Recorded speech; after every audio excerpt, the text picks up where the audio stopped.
Welcome to my story. I hope you're having a decent day and are ready to experience these emotions alongside me. Have you ever felt like there's a shadow lurking in your relationship? Someone whose presence or even absence casts an unsettling feeling of unease. You ever experience that feeling of complete peace, that warm and comforting sensation when you know your heart is truly cherished and loved unconditionally? For me, Michael was the source of that serenity. Before he came into my life, my romantic journey was like a minefield riddled with deceit and hurt. A past relationship had etched a harsh lesson into my memory that not everyone you meet is as genuine as they appear. So, when Michael walked in with his honest eyes and unwavering loyalty, it felt like finding a peaceful haven after being adrift at sea for far too long. We built this relationship on a foundation of sincerity and transparency. Every shared word, every moment of togetherness, only strengthened the deep trust I had placed in him. Michael was my safe harbor, the one person in this world I could wholeheartedly believe in. And for that, my gratitude knows no bounds. But you know how it is, even on the brightest of days. Sometimes little clouds drift by, casting a bit of shade. For us, that cloud had a name, Chloe. She was Michael's best friend from way back in childhood. I completely respect those deep-rooted friendships from way back when. They share a history, a kind of unspoken language that outsiders can hardly grasp. But with Chloe, things always seem to have this different vibe. From the very first time we met, I sensed this distance. It wasn't outright hostility, but a clear, invisible boundary. It was as if I were an uninvited guest in their lifelong friendship. She rarely joined our get-togethers with friends, always having some polite excuse for her absence. Yet, she would frequently reach out to Michael, especially late at night, and it seemed, particularly after one of her romantic relationships had fallen apart. Michael, with his kind heart and deep empathy, was always there to listen and offer support. But it consistently left me with this uneasy feeling, like I was forever on the periphery, quietly observing from a distance. It wasn't just those private conversations. It was also the significant milestones in our lives. Our cozy engagement party. Chloe politely declined. My meaningful 30th birthday celebration. She was tied up with something else. Even our wedding day, the most important day of my life, only garnered a polite RSVP expressing her regrets. Each missed occasion, each courteous refusal, slowly chipped away at my efforts to build a friendly connection with her. I tried.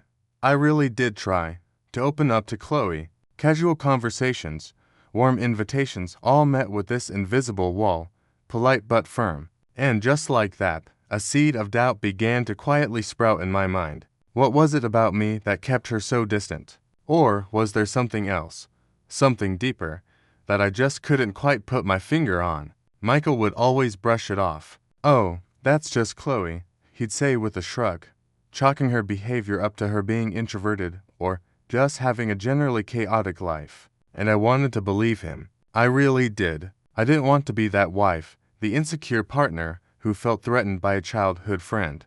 But the pattern was undeniable. She was present in his life during the low points, conspicuously absent during the celebrations. It felt calculated. There were times I'd catch Michael's gaze drifting, a flicker of something unreadable in his eyes when Chloe's name came up. It wasn't longing, not exactly, more like a sense of obligation, maybe a deeply ingrained history that I could never fully understand or penetrate.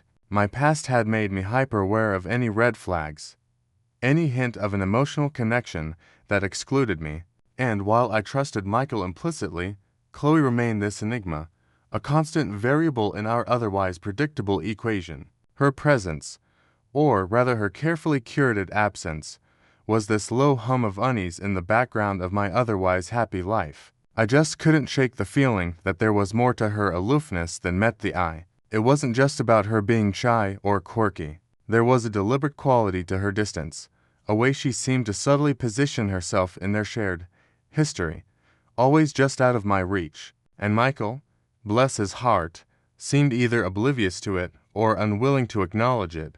That was the part that really gnawed at me, the unspoken history, the shared jokes I wouldn't get, the knowing glances that passed between them they all contributed to this feeling of being on the outside looking in. It was a subtle form of exclusion, but it was persistent and it wore me down. I just wanted to understand the dynamic, to feel like I was truly a part of Michael's whole life, not just the chapter that began when we met. Then came the text, completely out of the blue, from Chloe. It was polite, almost formal. She explained that she was in her senior year of photography school and was looking for models for her final project. And then, the real kicker. She specifically asked if I would be willing to pose for her. My first reaction was pure surprise. After all the polite distance, the missed celebrations, this felt completely unexpected. A real 180. Part of me was immediately suspicious. What was her angle? Why me? But another part, the eternally hopeful part, whispered that maybe, just maybe, this was her way of finally reaching out, of trying to build a bridge between us. I had always enjoyed taking pictures as a hobby, and I even did a little bit of amateur modeling for friends back in college. So, the idea of helping a fellow creative, even Chloe, had a certain appeal. I pictured it, a chance to finally connect with her, to see her in a different light, maybe even forge some kind of friendship. When I told Michael about it that evening, he was immediately supportive. He saw it as a positive step, a sign that Chloe was finally making an effort. He even offered to come along, partly to support me, and partly, I suspected, to reconnect with his old friend. So, with a mix of trepidation and cautious optimism, I agreed. I texted Chloe back, expressing my willingness to help and suggesting a few dates that might work. Maybe this was the turning point. Maybe this awkward dance of avoidance was finally coming to an end. I allowed myself to feel a little spark of hope that this unexpected request could actually lead to something positive, a thawing of the ice that had always seemed to surround Chloe. It felt almost generous of her, like she was finally extending an olive branch, and I, perhaps naively, was ready to accept it. I even started thinking about what I would wear, what kind of poses might work best for a photography project. I wanted to be helpful, to show Chloe that I was open to building a better relationship. Little did I know what was really waiting for me. Chloe's house was something else. Clearly, her family had serious money. She led us through these perfectly decorated rooms, everything looking like it belonged in a magazine, to a surprisingly professional-looking studio set up in what must have been a converted garage. There were all sorts of lights and backdrops and lenses. She definitely took her photography seriously. What I hadn't expected was her family being there. Her mother, Mrs. Davies, a woman with this really sharp gaze and an air of quiet authority, was there, along with her older sister, Emily, who had a similar reserved vibe. Chloe introduced us, the whole exchange polite, but completely lacking any real warmth. It felt very formal. As Chloe started getting her equipment ready, her mother began making small talk, harmless enough on the surface, but there was this undercurrent that immediately made me feel uneasy. "So, Michael," she said, her voice almost too sweet, "it's lovely to see you back here." We always thought. She trailed off, glancing pointedly at Chloe. "Well, things would turn out differently, wouldn't we?" The implication hung heavy in the air. Son-in-law, the term she had almost used, echoed in my mind. It was this blatant reminder of a past that I had no part in, a past where Chloe, apparently, had been the presumed partner for my husband. It was like she was staking a claim to a history I could never share. Emily chimed in, her voice equally saccharine. "Yes," she added, looking me up and down with this really critical eye, "it's interesting how things work out. Sometimes, you end up with a substitute, I suppose." A substitute. The word landed like a punch to the gut. My carefully built sense of security, the trust I had in my relationship, felt momentarily shaken. I looked at Chloe, expecting her to say something, to shut down her mother and sister's blatant disrespect.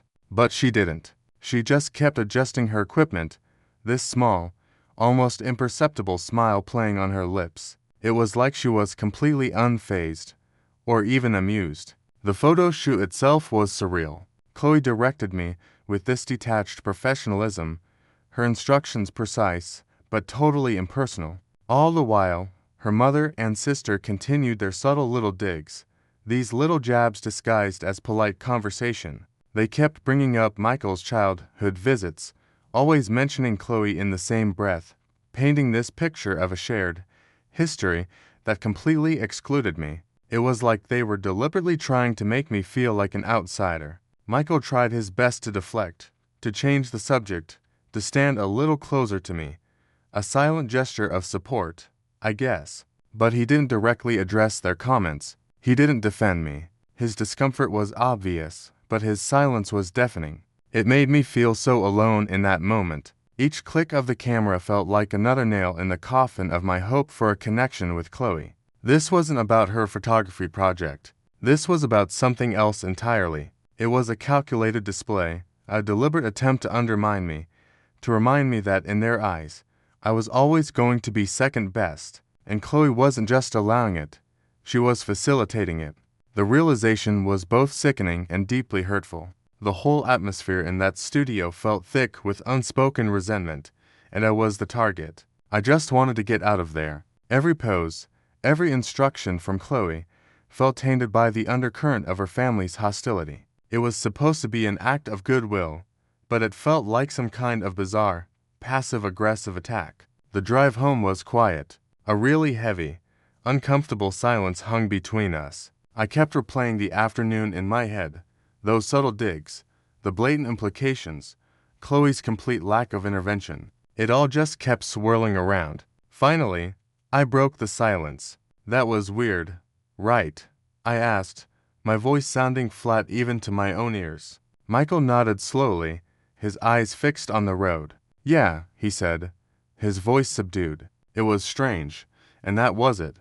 That was all he offered. No outrage at their blatant rudeness, no apology for his silence, no reassurance for my hurt feelings. Just strange.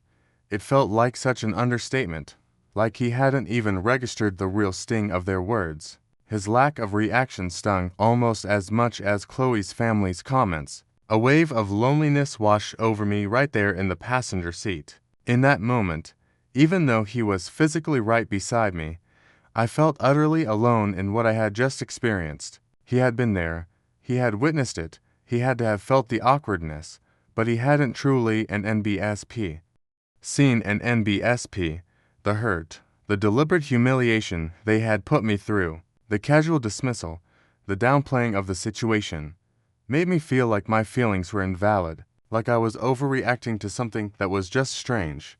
It reinforced the very feeling Chloe and her family had tried to instill, that I was an outsider, that my perspective didn't fully matter in their long-standing dynamic. I wanted him to be angry, to be protective, to acknowledge how disrespectful they had been. His silence felt like a betrayal, even though I knew that wasn't his intention. It just highlighted the chasm that Chloe's presence seemed to create between us. In the days that followed, I found myself constantly replaying that photo shoot in my mind. Each subtle jab, each loaded glance, became magnified under the lens of my hurt. I was just tired of making excuses for Chloe, tired of pretending that she was just quirky or a little odd. Deep down, I knew that her behavior, and more importantly, her family's behavior, was deliberate. It was a carefully orchestrated attempt to make me feel unwelcome, inadequate. I didn't want Chloe in our lives anymore.